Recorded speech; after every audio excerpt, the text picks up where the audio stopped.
We are here to launch a numeracy project involving dance, visual arts and filmmaking. We were approached by Creative Partnerships Kent, who have heard about the projects that we've done in the past and about our education work, and asked us if we would be able to do a project in 3 primary schools. This afternoon we're about to start our inset training for the teachers. We want to come in, work with the teachers, collaborate. This will be the grid that we use in the performance space so that the children can plot coordinates for their star constellations or for their planet communities. It's quite good to kind of plot out the area so that they can know where they're working. Probably the most important thing for us to say straight away is you are the experts at what you do in your school. We're not primary school teachers, so we're looking for your lead on how we can best fit what we're doing in towards your numeracy targets.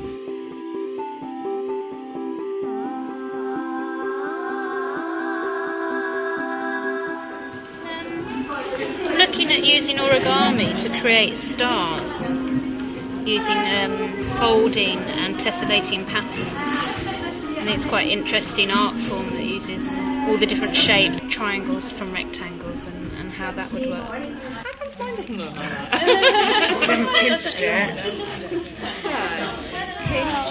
If you would be up for cold dyeing, there's a lot of weighing of salt, colour, water measurements. Fantastic.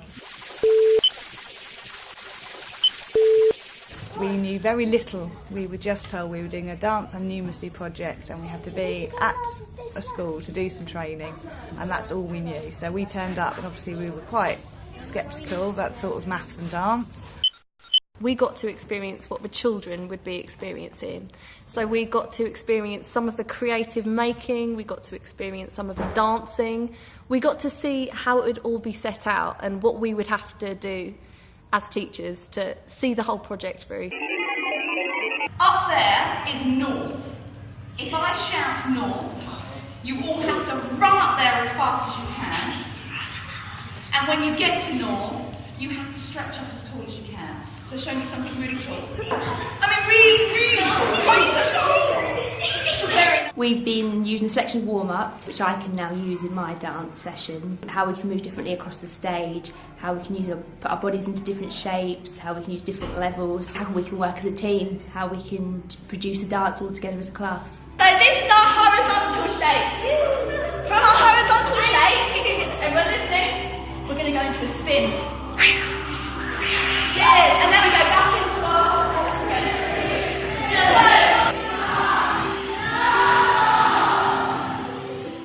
I think it's just brilliant to have professionals in school. Good to have professional filmmakers in, because obviously not a lot of them have a chance to use cameras in school. And it's good just to get them working as a class and getting that on stage to just increase their confidence, really.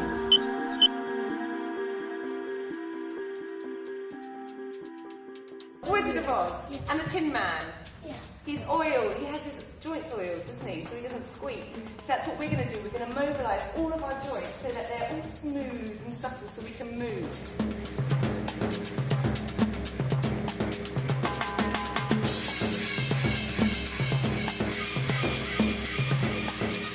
You dip the bottom of the t-shirt in for a little while, take it out, dip a bit more in, leave it in longer.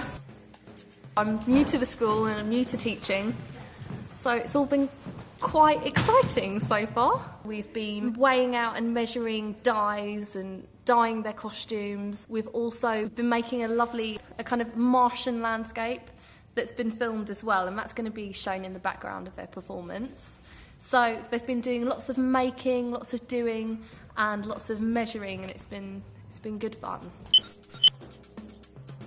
I still have that memory when they kind of just burst through my door, and Becky was very bubbly and they all waved, and the children just instantly took a liking to them. We can find those right angles again in our arms and in our wrists, in our fingers maybe. Right.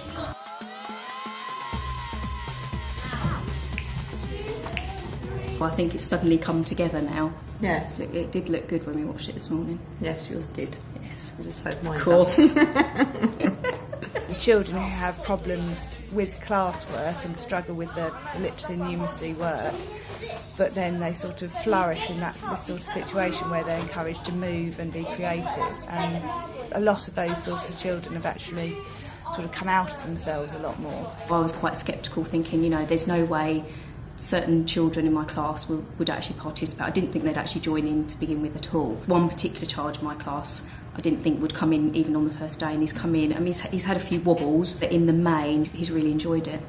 And he actually came out a couple of weeks ago, went out to his mum and said, "This is great. This, I've had a really fun day." So that's what makes it, all worthwhile, really.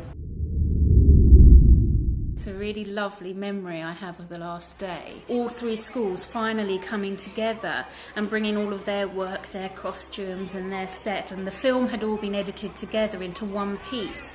Until that day, I don't think they quite realised what they were doing. It was a real buzz. It was very exciting. And it was really professional. It looked fabulous. We've got lots of things to tell you about in a very short space of time. We've been practicing during our sessions with you, listening and making sure we understand. It's not now 7 different dances. It's one big dance, all joined together. 5L, get into your spaces. Shoulder, excellent, guys. 5 minutes to go. Last minute rehearsals. Audience is packed. There's about 100 audience members plus 180 plus children ready to perform. So it's electric out there. All the way across the universe, the universe, the universe, the universe, the universe.